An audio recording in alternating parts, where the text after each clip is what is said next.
Okay, so today we're diving deep into something that sounds, well, almost too simple to be true. The idea that maybe the key to better energy, avoiding those afternoon crashes and boosting your metabolic health isn't about what you eat, but just changing the order you eat it in. Sounds kind of crazy, right? It does, but it's one of those things where the science really backs up a very practical life hack. Our sources are pretty clear on this. The sequence, specifically getting fiber and veggies in before the rest of your meal, your fats, proteins, carbs, it has a measurable, almost immediate effect on how your body handles sugar and, crucially, how much insulin it needs to release. Right. So our mission today is to unpack why this works. We'll focus on this idea of the vegetable starter and give you, the listener, some really concrete ways to try this. It's a tiny tweak, potentially with huge payoffs for your metabolism. You don't need to ditch your favorite meals, just resequence the plate. Exactly. And this vegetable starter, it's wonderfully straightforward. It just means eating some non-starchy vegetables right before you get into the main part of your meal, especially if it's a meal that's, fairly substantial or heavy on the carbohydrates. Okay, and this is where it gets really fascinating for me, because the evidence cited is quite striking. They talk about examples where the meal itself, the amount of food stayed exactly the same, but the body's reaction, totally different, just because of the order. Like, take pasta, a big plate of spaghetti. Eat it alone, you get that expected blood sugar spike. Yep, the classic carb hit. Start with just a small bowl of, say, arugula salad before that same spaghetti. And the spike is way, way smaller, dramatically so. It really shows it's not just about calories or the total load. It's about the timing, about setting up a kind of metabolic defense first. They even showed this with pure starch, like dumplings. If you eat a few pieces of radish before the dumplings, bang. The peak blood sugar level is significantly lower. And we're not just talking fancy carbs either, even white bread. Think about a croque monsieur, classic French comfort food, loads of white bread, cheese. Guaranteed glucose roller coaster, usually. Right. But if you eat a quick kale salad first, that glucose curve afterwards is much, much flatter. For me, that was the real aha moment. The food itself didn't change its healthiness, but the impact did. And it's important to stress this isn't just for people managing type 2 diabetes or insulin resistance. This works for healthy individuals, too. It seems to affect everyone's metabolic response. Plus, connecting it to the bigger picture, it even influences hormones like ghrelin. Ghrelin, the hunger hormone. And that's the one. Wait, hang on. So just by changing the sequence, the body actually registers the food differently. It tells the brain something else. Essentially, yes, it can influence those signals. That's huge. If you can manage ghrelin just by starting with veggies. Wow. Makes you wonder what other simple mechanical things affect our brain chemistry. Well, it contributes to that feeling of fullness starting earlier. But okay, let's get into the nitty-gritty. How does this work? It sounds a bit like magic, doesn't it? Yeah. How can a little salad physically stop the metabolic impact of a big pasta dish? Yeah, is the fiber really acting like a bouncer at the door of your bloodstream? Let's unpack the science. What's happening in the gut? Okay, so fiber is definitely the MVP here. When it arrives first, it does basically 3 interconnected things. First, answering your bouncer question, yes, in a way. Soluble fiber, especially, mixes with liquid and creates this viscous, gel-like substance in your stomach and intestines. Viscous gel, okay. Think of it like a really fine mesh net or a kind of filter. It physically slows down how quickly the sugar molecules from the food you eat next to the pasta, the bread, can pass through the intestinal wall into your bloodstream. So it literally creates a traffic jam for the glucose, slows absorption right down. Exactly. That's mechanism number 1. Number 2 is related. Slower gastric emptying. That bulky fiber mass physically slows down the rate at which all the food exits your stomach and moves into the small intestine. So the whole process is just less rushed. Precisely, which leads to a much more controlled energy release. Instead of that sharp spike and crash, you get this gentle rolling wave of energy. That makes sense. Physical slowing, controlled release. But you mentioned a third thing, a hormonal signal. Yes, the hormonal piece is fascinating. When you eat those vegetables first, you stimulate these specialized cells in the lining of your gut wall. They're called L cells. L cells, gut sensors.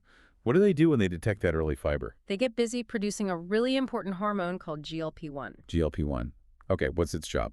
Think of GLP-1 as your body's built-in slow down, feel full manager. It does 2 key things. 1, it signals to your brain that you're starting to feel satisfied, which helps curb hunger.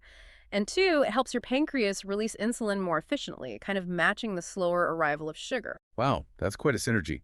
Physical barrier, slower emptying, and a hormonal signal for fullness and better insulin response. It all works together. And this translates into benefits you can actually feel, right? Pretty immediately. Oh, absolutely. The immediate payoffs are often what get people hooked on this. You generally get much more stable energy through the day, that classic 3 p.m. slump. Often it just disappears because you avoided the big glucose spike and subsequent crash earlier. That alone is worth it for many people. Totally. And because your blood sugar isn't doing those wild swings, you tend to get fewer sudden, intense cravings later on, especially for sugary things or more carbs. Makes sense. Less crashing means less emergency need sugar now signals. Exactly. Plus, thanks to that GLP-1 effect we mentioned, you feel comfortably full for longer after the meal.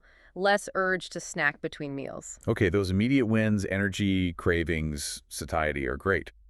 But what about the long game, the deeper health impacts? That's where it gets really compelling from a long-term health perspective. By consistently minimizing those big glucose surges meal after meal, you're reducing the workload and the stress on your pancreas. Less demand for insulin spikes over time. Right. And over years, that really helps protect against the development of insulin resistance, which, as we know, is the doorstep to type 2 diabetes.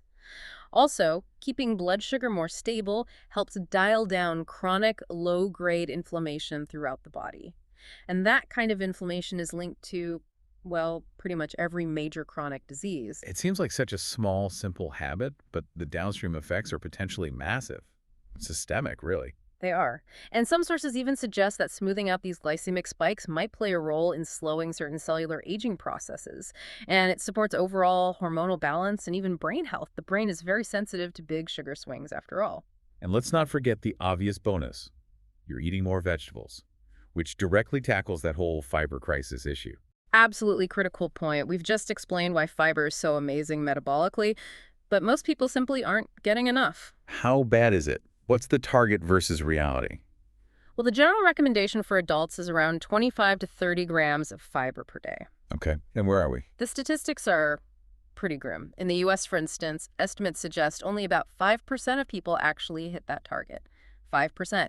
It's so low that fiber is officially classified as a nutrient of public health concern. Wow, okay. So just by adopting this simple vegetable starter habit, you're not only getting the glucose control, you're automatically boosting your intake of this crucial nutrient. Exactly. It's a double win. Better metabolic signaling, and you're feeding your gut microbiome, helping manage cholesterol, getting anti-inflammatory benefits, all from eating your salad first. All right, practicalities. People listening are hopefully thinking, okay, I want to try this. When's the best time to deploy the vegetable starter? Generally, it's most effective before the meal that tends to be highest in carbohydrates for you. For many, that's usually dinner, or maybe a larger lunch. Breakfasts that are already focused on protein and healthy fats, they don't cause much of a glucose stir anyway, so the starter isn't as critical there. Okay, and how much veg are we talking? Does one sad lettuce leaf count? Or do I need a whole garden? Well, one leaf is probably not going to cut it metabolically. While any fiber is better than none for a really noticeable effect on that glucose curve, the studies suggest aiming for the volume of your vegetable starter to be roughly 1/3 of the total volume of your meal. 1/3, okay, that's substantial. It is. A simpler way to maybe visualize it is aim for the starter volume to be about half the volume of whatever your main course is. That's a pretty good rule of thumb. Half the volume of the main. Got it. What kind of vegetables work best? Raw, cooked. Good news here. Flexibility is high. Raw veggies are great salads, celery sticks, cucumber slices.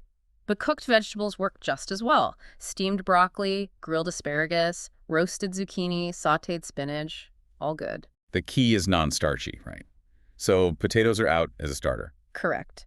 Starchy vegetables like potatoes, sweet potatoes, corn, peas, they raise blood sugar themselves quite significantly, so you don't want to start with those.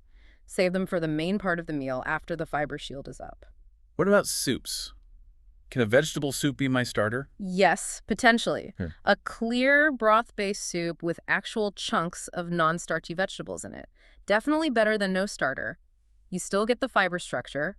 Creamy soups, or soups that are blended very smooth, might be slightly less effective because the blending breaks down the fiber structure somewhat. It reduces that physical net effect a little. But still better than nothing. Probably still better than nothing as long as it's not a starchy cream soup like potato or butternut squash soup, which would act more like a carb source itself. Okay, let's talk restaurant survival. You're out, maybe traveling, you've ordered pasta, risotto.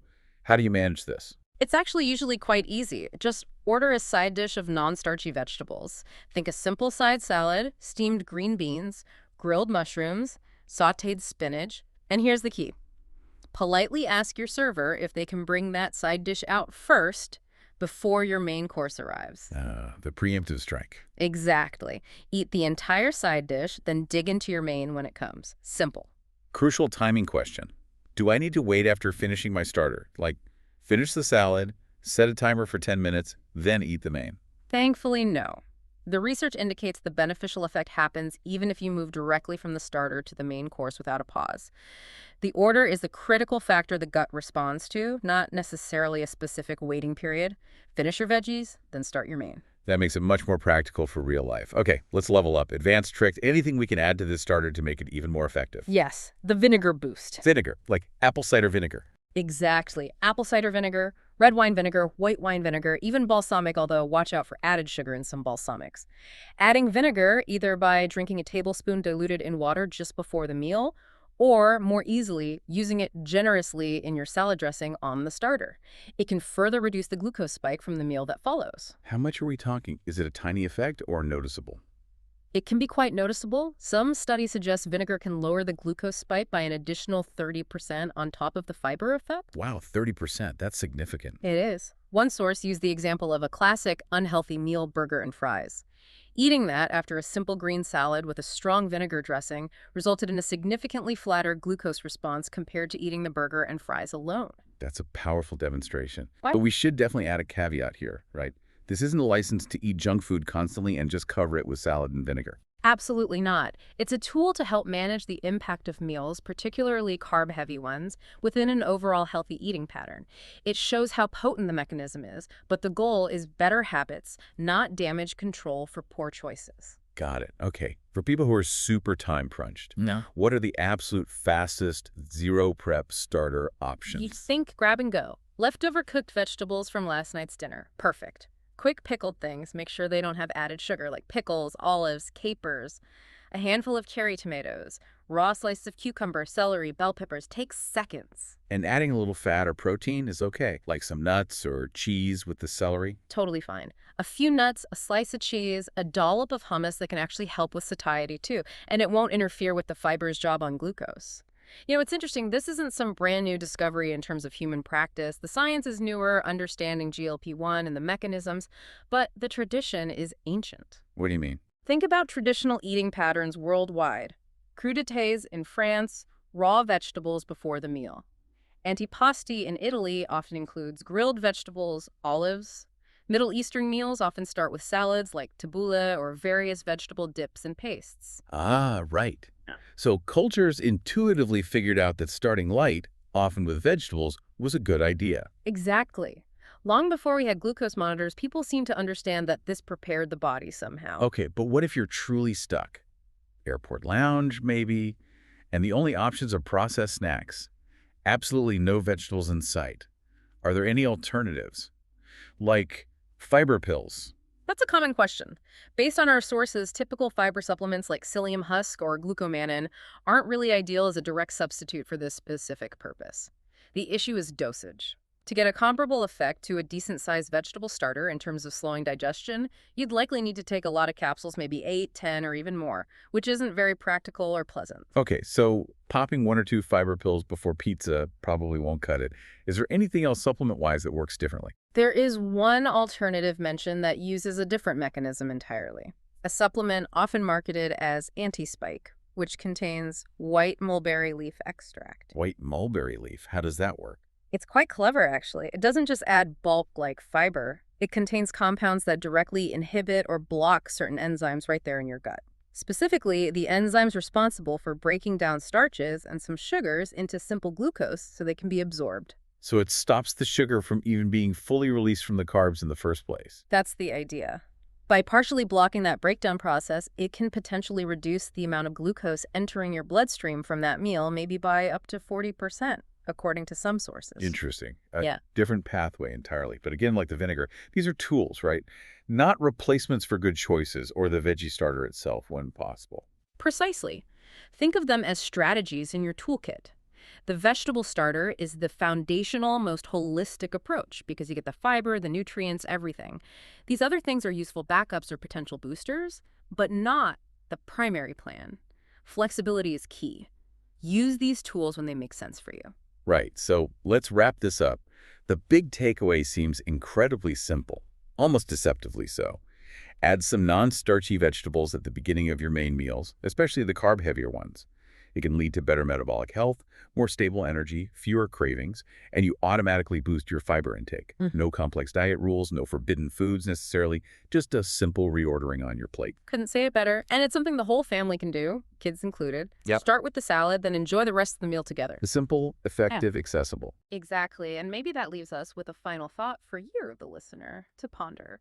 If something as seemingly small as the order you eat your food can have such a clear, measurable physiological effect on your body, where else in your life could a simple reordering or sequencing make a difference? Think beyond diet, your morning routine, how you tackle tasks at work, maybe even how you approach conversations or manage stress. Could a small change in sequence unlock unexpected positive results there too?